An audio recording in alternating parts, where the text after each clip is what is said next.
Assalamualaikum, salam sejahtera and hi everyone. I'm Tasiran Surini Abdul Rahman. This video is recorded for BEJ10102 and BEC10102 Computer Programming students, Semester 1, Session 2020-2021. This week, we are going to do Lab 04, which is on the repetition structure. So hopefully, at the end of this lab session, students able to understand how to use the repetition statements, which are the for, while and do while statements, and hopefully students also able to implement these 3 repetition statements into the program. Basically, this lab sheet consists of 2 parts. The first part is practices, where we have 3 practices today and brings you 50 marks. And the second part is problem solving, which bring 50 marks as well.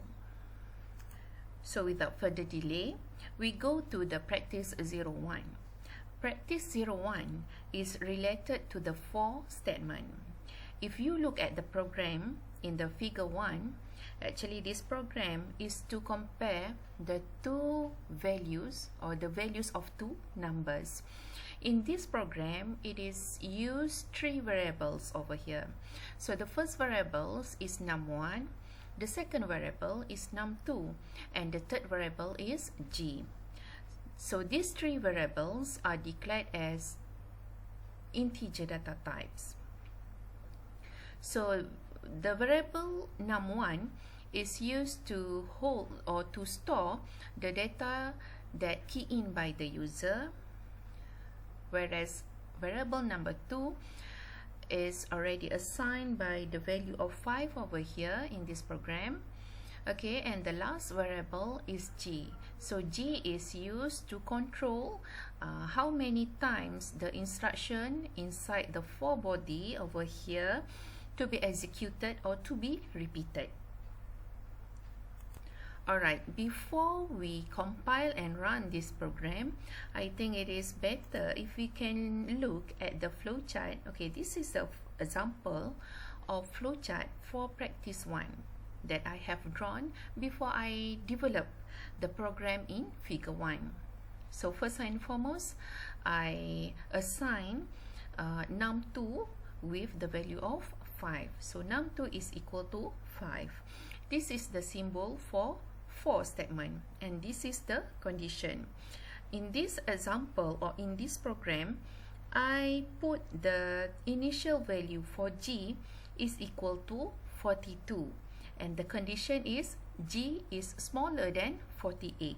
So as long as this g is smaller than 48, the instruction over here or the steps over here will be repeated. So for example, for g is equal to 42, then the g is smaller than 48. So this condition is true or is correct. So the program will ask the user to key in the value for num1. Okay, and then the program will display the value of num1 and the value of num2, which is equal to 5. Okay, so the program will test. Okay, will test is num1 is equal to num2. If yes, then the message of the values match will be displayed. If no, then the message of the values do not match is displayed. Okay, after display the message, then the value of g will be increased by 2. So just now the g is 42, then plus 2 will be 44, and this instruction will be execute once again. Okay, so g is equal to 44, and 44 is smaller than 48. So the program will repeat the same process until this condition is false. Okay, when this condition is false, then the program will be terminated. Okay, so we go back to the lab sheet.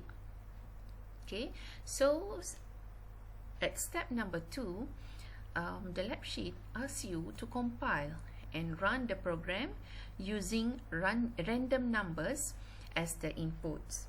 Okay, so you just copy this program, okay, and put it on the online compiler over here and try to run and see what happened on the screen or on the output part. Okay, so the output or the program asks you to, or ask the user to enter an integer number. So you can put any random number. For example, I key in number 6 and I press enter. So this is the message displayed. Okay, the values do not match, and then the program repeats this instruction or this message, which is please enter an integer. So once again I key in the value, any value. For example, this time I give 5. Okay, and then press enter. Okay, so you have entered 5 and the start number is 5. The values match. Okay, previously the values do not match, and the program still asks the user to key in the value, the integer value. So you just key in. For example, I put over here, yes, 99 also can. Okay, and this message is displayed, which is the values do not match. Okay, after 3 times this program asks user to key in the input, then the program is terminated. This means the condition over here, when the condition over here is no more fulfilled, then the program will be terminated. Okay, so you can copy this part, okay, copy and put it on your lab report. So for lab report 04, actually I already provide you the template for lab report 4. So you just copy this part, okay, and paste using keep text only, okay, and just paste it. Alright, and then we go back to the lab sheet. Step number 3. Okay, is the body of for loop executed 4 times? Give the reason if your answer is no. So you have to think, or you have to observe either the program is repeated 3 times. If yes, then you give the reason. If no, you give the reason. Okay, step number 4, modify the for statement to let the loop executes 6 times. So how to modify this program so that the program or the instruction inside for body over here will be repeated 6 times. Okay, so of course you need to modify here. Okay, either you want to modify the starting number or the condition, is up to you. Okay, alright, then we move to practice 02. 02 is related to 4 statements also and modify, but this time you have to modify the statement into the while and do while statements. Okay, so if you look at the program in figure 2, the program is about the salary. Okay, the salary whereby the salary is already assigned. Okay, the value of salary is already the initial value, the initial value of salary is already assigned in the program, which is salary is equal to 3,000. Okay, and then there is a variable trip over here to control this repetition time. Okay, so the starting number, or the initial value of trip is equal to 7. So as long as the trip is smaller than 61, then these two instructions will be executed, and the value of trip is increased by 9. Okay, so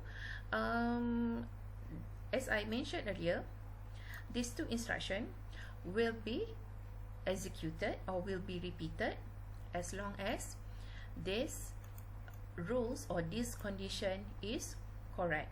Okay, once the condition is false, then the program will be exit from for body, and the computer will execute the next instruction, okay, which is this 2 outs instruction over here. Okay, and then the salary, the program will display the total salary. Okay,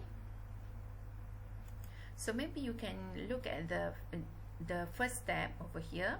Okay, based on the program of second.cpp, second4.cpp in figure 2, trace the looping manually and fill in table 2.1. So before you can compile this part, you need to trace the process manually. So you have to fill in the table of table 2.1. Okay, so you can put your answer on the lab report template. Okay, so I already give you one answer for loop 1. Okay, for loop 1, the initial value of trip is equal to 7. Okay, and the condition is true. Okay, 7 is smaller than 61. Alright, and then the program will calculate the salary, whereby salary is equal to 3,000 plus trip, which is 7, so equal to 3,007. Okay, and then the value of trip will be increased by 9, so 7 plus 9 is equal to 16, right? And then since 16 is still smaller than 61, so the program or the instruction will be executed again.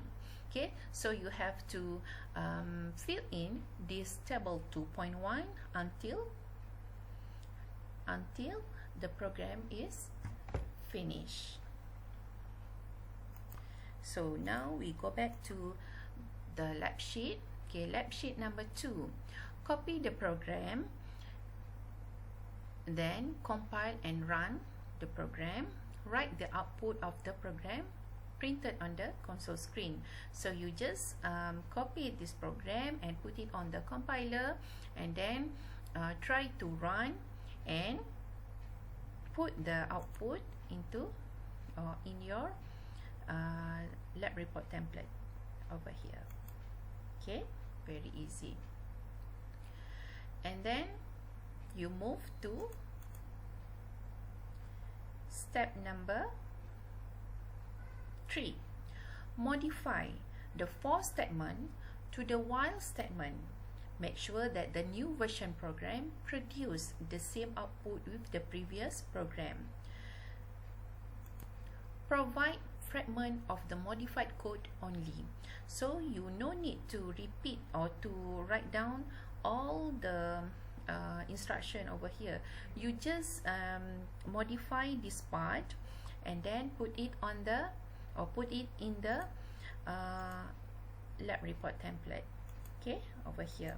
Okay, so you just modify the program so that it is used the this one.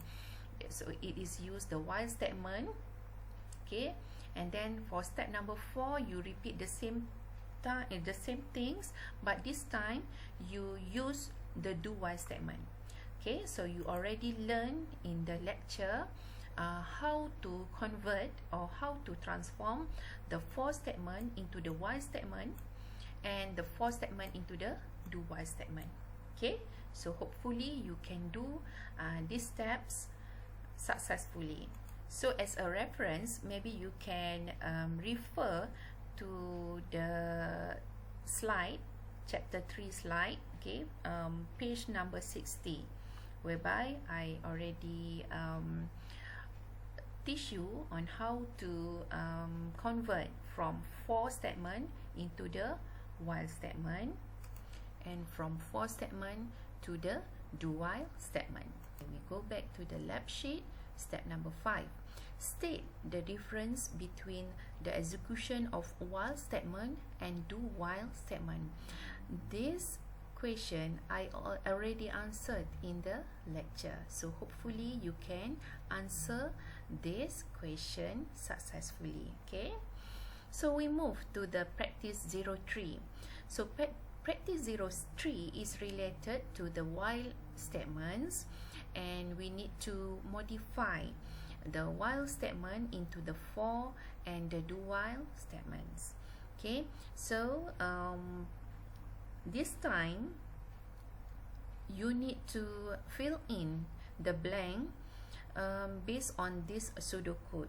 Okay, there are 10 blanks over here that you need to fill in, okay, based on this pseudocode 1, whereby this program is actually to calculate the velocity based on the acceleration and the time.